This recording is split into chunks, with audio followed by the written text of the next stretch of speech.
Mass murder in Israel and anger in Washington. 6 days after the deadliest pogrom since the Holocaust, Israel is going on the attack, and Gaza's civilians are in danger. What we will do to our enemies in the coming days will reverberate with them for generations. Israel's leaders promised to eliminate the terror group Hamas entirely, but the question is how? Hamas operates from neighborhoods, schools, and mosques. I was the guy that initially put the ISIS campaign together. This is worse than what I saw with ISIS. For now, the U.S. supports an overwhelming response. Washington is united behind Israel, even as it fractures along many other lines. Next. This is Washington Week with The Atlantic. Corporate funding provided by Consumer Cellular. This is Sam. How may I help you? This is a pocket dial. Well, somebody's pocket. Thought I'd let you know that with Consumer Cellular, you get nationwide coverage with no contract. That's kind of our thing. Have a nice day. Additional funding is provided by Koo and Patricia Ewan through the Ewan Foundation, committed to bridging cultural differences in our communities.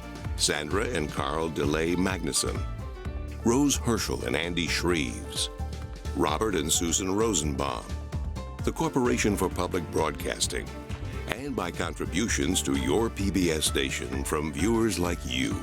Thank you. Once again from Washington, Editor-in-Chief of The Atlantic and moderator, Jeffrey Goldberg. Good evening and welcome to Washington Week. It's been a tragic and terrible week. Israel and Jewish communities around the world are reeling from an attack that saw babies murdered and grandmothers kidnapped. Hamas is the target of a fearsome Israeli counteroffensive, but the group's weapons and command centers are located in densely populated civilian neighborhoods, and as much as half of Gaza's population is under the age of 15. So far, 1,300 Israelis and more than 1,800 Palestinians have been killed, in addition to the 1,500 Hamas terrorists killed inside Israel. The U.S., Europe, and much of the world, in fact, is aligned with Israel, but how long will that unity last? What happens next will test President Biden, among others, in ways he's never been tested before.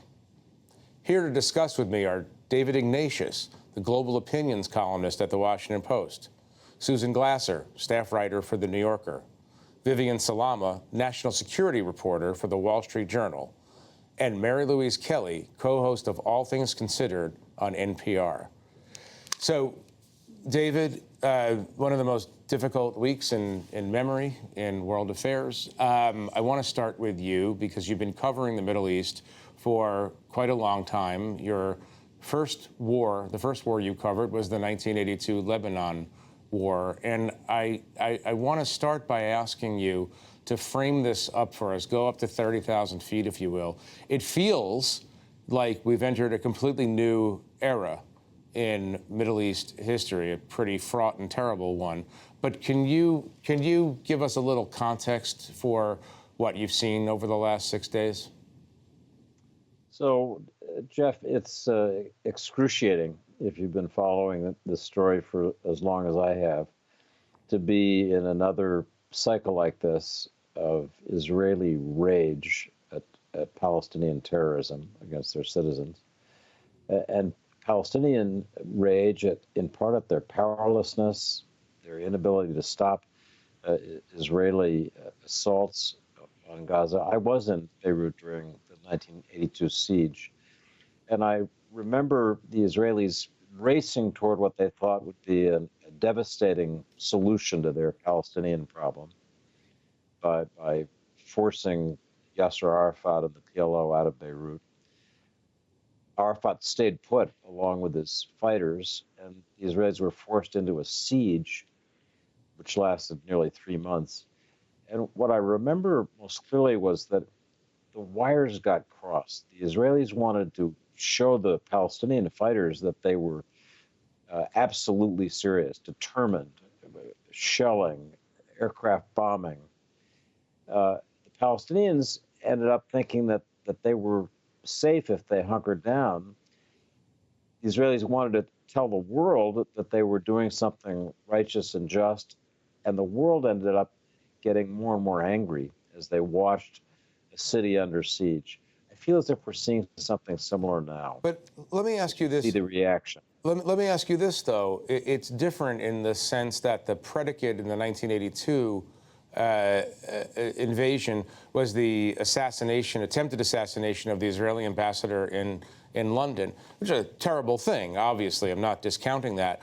But here you have a situation in which more than 1,000 Israelis, mainly civilians, raped, murdered, children babies in their cribs, and these kidnappings, taking literally like a horrible story from the medieval past, taking women across their border. The predicate act seems to have united the world, or much of the world, with Israel. Does that change your calculus at all about how much running room the Israelis have to try to dismantle Hamas? I hope they have enough running room to deal with this problem. I wrote a column tonight saying that Israel, in effect, is demanding, as Franklin Roosevelt did, the unconditional surrender of an evil adversary. Hamas, without question, is a terrorist group. I am struck by the growing international concern when you have the Secretary General of the United Nations calling on Israel to reverse policy. That's worrisome, and it may constrain Israel's freedom back. But there's no question that it's different. Like everybody watching our show, I'm sure, I found the video evidence of what these Hamas terrorists did. It just rips you apart. It's painful to watch. You can hear it in the voice of President Biden. You can hear it in the voice of Secretary Blinken. This is awful for us all to watch. And so I do think that's galvanized world opinion. We'll have to see. A siege of a city is hard to watch.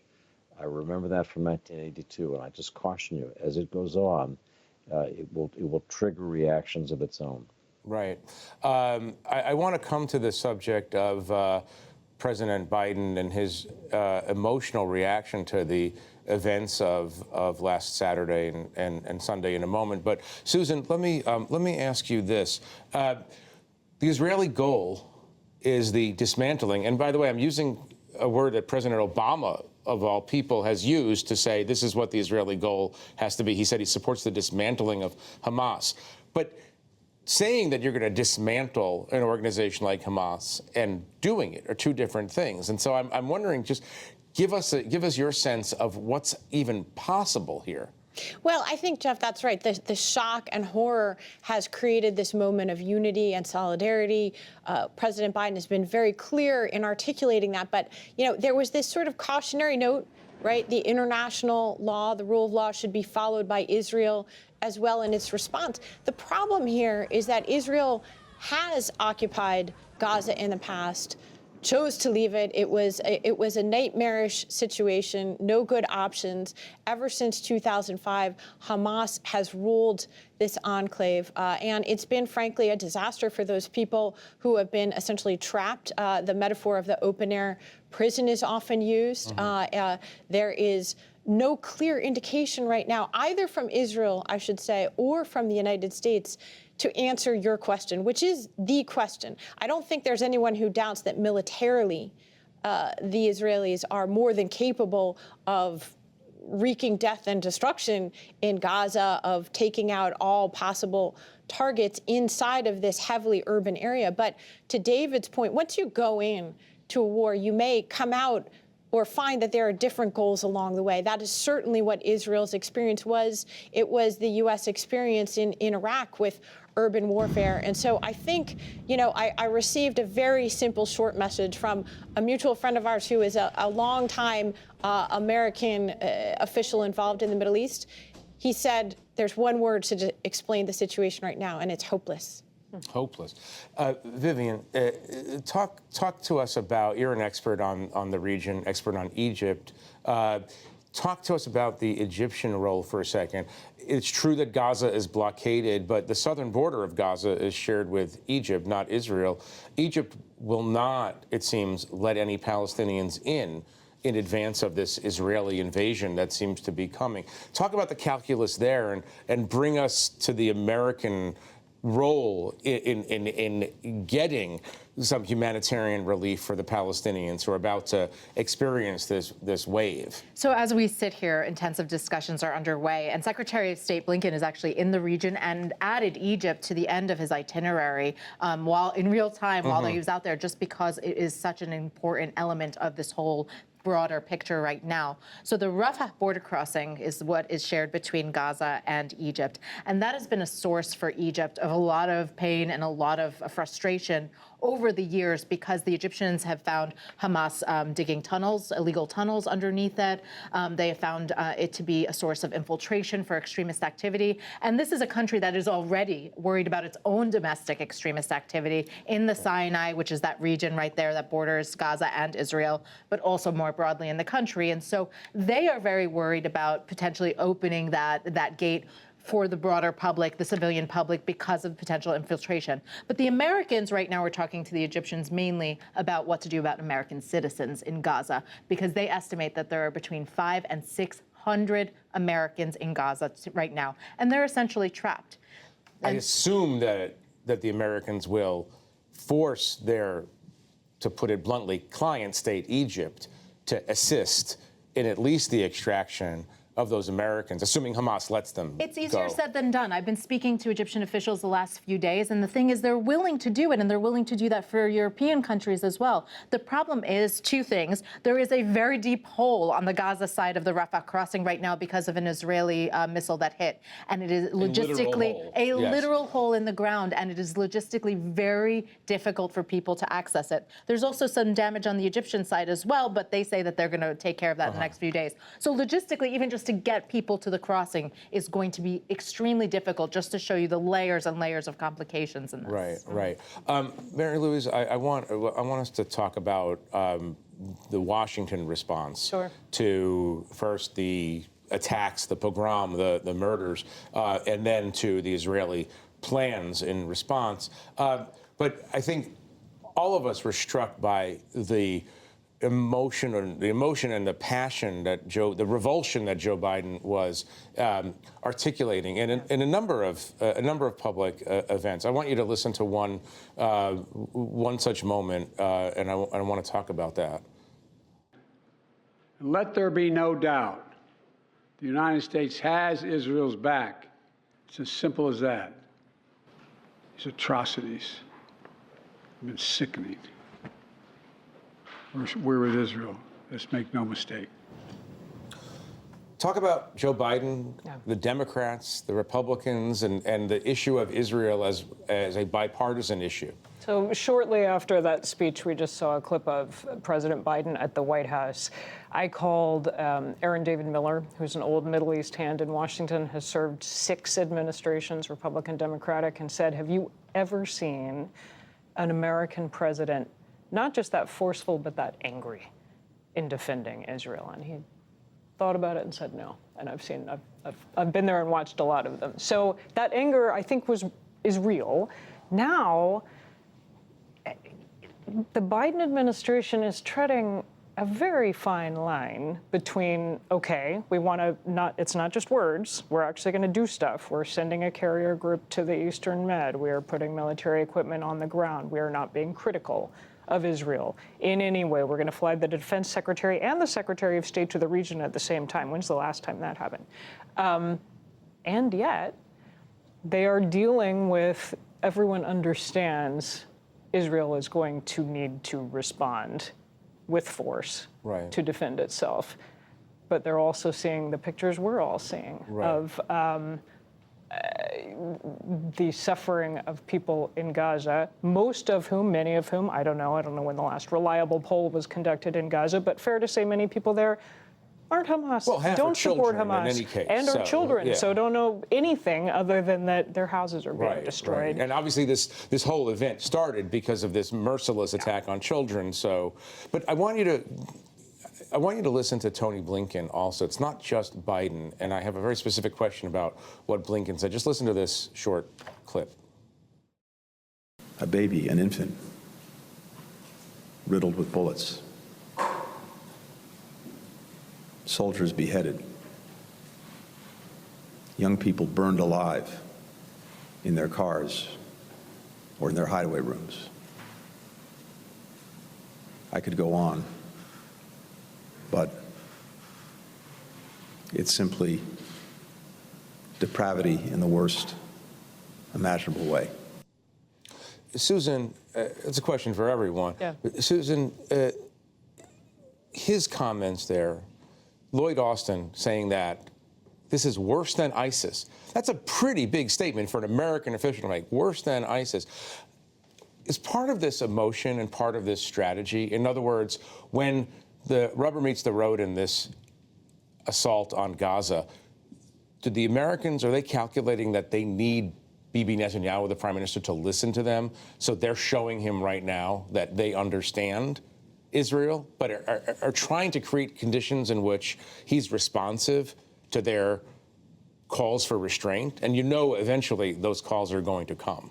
Yeah, no, Jeff, I think this is a really important point. As someone who knows Biden very well said that this was exactly his belief on how to not only conduct diplomacy, but specifically diplomacy with Prime Minister Netanyahu, whom he knows for a very, very long time. He's had extensive dealings with. And I think his view is the sort of hug him tight view. And that is why you've heard not only from the president, but from all of his top advisors, we are not going to be second guessing this in real time. We're not going to be, essentially playing Monday morning quarterback for each round of this. The implication is that they're going to use that goodwill that they have bought with the prime minister, with the Israeli public. I mean, there are, Joe Biden's picture is on,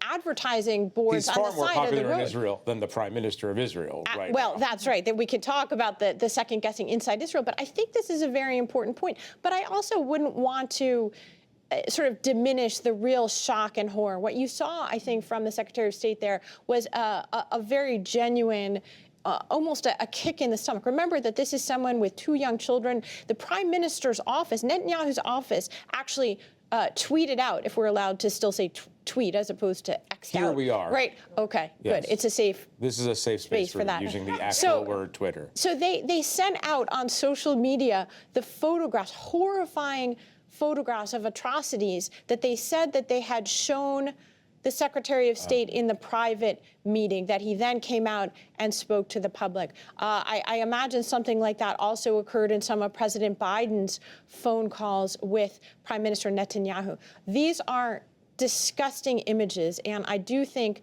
that these are genuine expressions. But also, Biden, somebody said to me, this week, he's of a different era, politically, when, there was a much more bipartisan rally round effect. And, my final thing is, look at some of the incredible partisanship that you've seen from Republicans like Tim Scott saying Biden had blood on his hands, this very sort of overheated rhetoric. I feel like Biden is more what we would have expected from any American president. I think, and I'll throw this open to the table, an interesting question when we try to parse what are Biden and Blinken really saying, like what's the U.S. plan here, is how central is the U.S.? The U.S. is used to being very central to what happens in the Middle East. But there's no indication that anybody wants American boots on the ground. It's not clear that it's not clear that if Biden were to call Netanyahu and say, we need you to do this, that will happen. The other thing, the other thing that I've found talking to officials this week is that, in the past, Israel has been blamed of failing to use proportionality when it comes to hitting Gaza. This time around, they say it's different because of the nature of this attack. And so when I go to U.S. officials and say, are you going to urge restraint with regard to hitting Gaza? They say no one could have urged restraint to us after 9/11, so we can't do that this time. What does proportionality even mean? When people went from town to town just murdering people in their beds, well, absolutely. it's and that's a hard why the thing nature to of it is completely different this time around, where they say all bets are off. But let me ask you, and let me actually first go to David and then open it up to you all. Important question here. We know that Iran plays an important role in supporting Hamas and Hezbollah in Lebanon.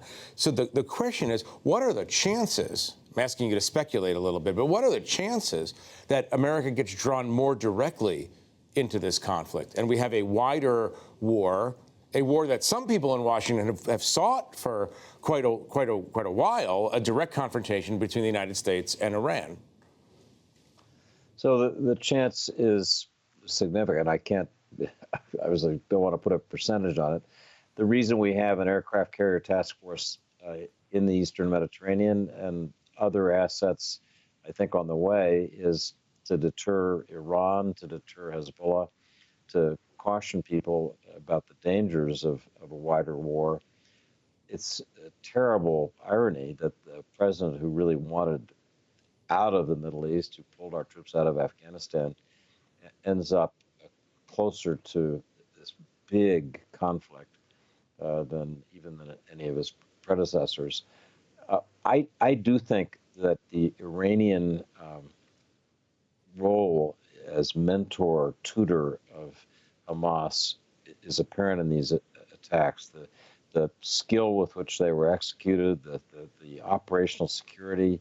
I mean, they really, Hamas has gone to school, much as Al-Qaeda did, on America's intelligence capabilities. They used couriers. They probably talked underground. They did things in a way that signals couldn't be collected. So I do think Iran is likely to stay on the sidelines. That certainly is what the analysts I talk to think. But there's no way to know. And as this goes forward, I talked to a number of Arab officials today. In Amman, Jordan, there were 20,000 people in the streets in the capital, chanting support for the Palestinians. Jordan is a country that badly wants to support Israel. It hates Hamas. It sees Hamas as a poison in the Middle East. Would love to see it removed, but there they are with those crowds chanting. There were crowds in Cairo. There were across the Arab world. You had this sense of anger. So I think managing it is going to be a key task for the United States. I'm really glad to see Secretary Blinken going to all these capitals. I think he's speaking with unusual power for a Secretary of State. I've never seen Tony Blinken do his job better than he has these last few days. Vivian, to stay on this subject just for a minute, what are they saying inside the administration and the Pentagon about the chance of a wider war? Obviously, one of the first things they did was move that aircraft carrier task force right off Lebanon, essentially. They're very concerned about this, and especially for Lebanon flaring up, which is probably the most immediate likelihood. You see already some skirmishes going on across the border between Hezbollah fighters and Israel.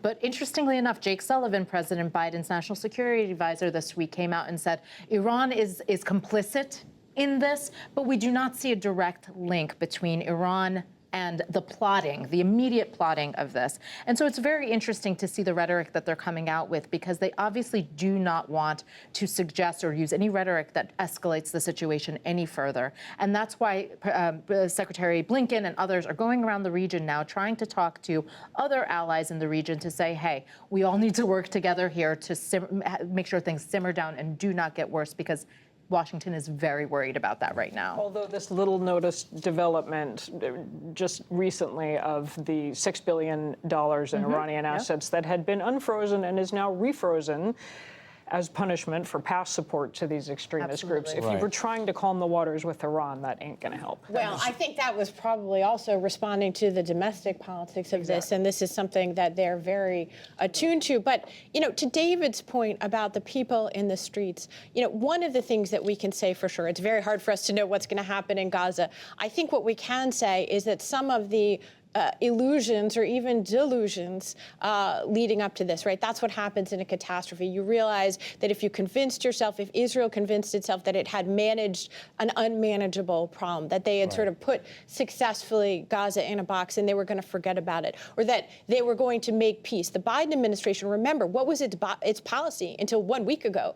It was to make a sweeping deal with Saudi Arabia to normalize relations with Israel. And it was premised in a way on this notion that the Netanyahu government advanced that essentially we've moved on, that the rest of the Arab world has moved on from the conflict between Palestinians and Israelis, and we'll just make a separate peace. And I think that illusion is gone today. And it's a fascinating and horrifying subject, and we'll be talking about it again and again as the weeks go on. Unfortunately, we need to leave it there for now. But thank you to our panelists for joining us and for sharing your reporting. For more on the crisis in the Middle East, stay tuned for a one-hour special, War in the Holy Land, which airs immediately following Washington Week tonight on most PBS stations. Check your local listings. And tomorrow, PBS NewsHour's Nick Schifrin talks with Secretary of Defense Lloyd Austin. To read The Atlantic's ongoing coverage of the Israel-Hamas war, including Bruce Hoffman's article, Understanding Hamas's Genocidal Ideology, visit theatlantic.com. I'm Jeffrey Goldberg. Good night from Washington. Corporate funding for Washington Week with The Atlantic is provided by Consumer Cellular, this is Sam. How may I help you? This is a pocket dial. Well, somebody's pocket. Thought I'd let you know that with Consumer Cellular, you get nationwide coverage with no contract. That's kind of our thing. Have a nice day.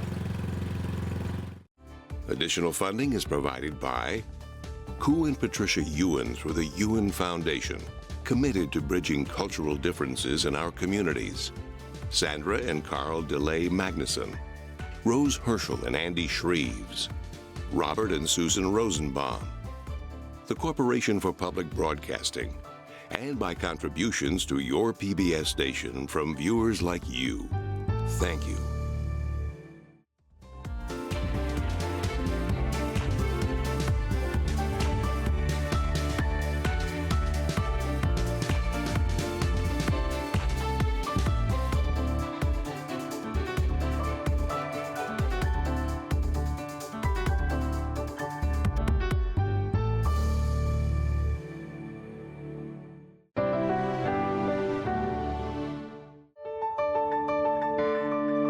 You're watching PBS.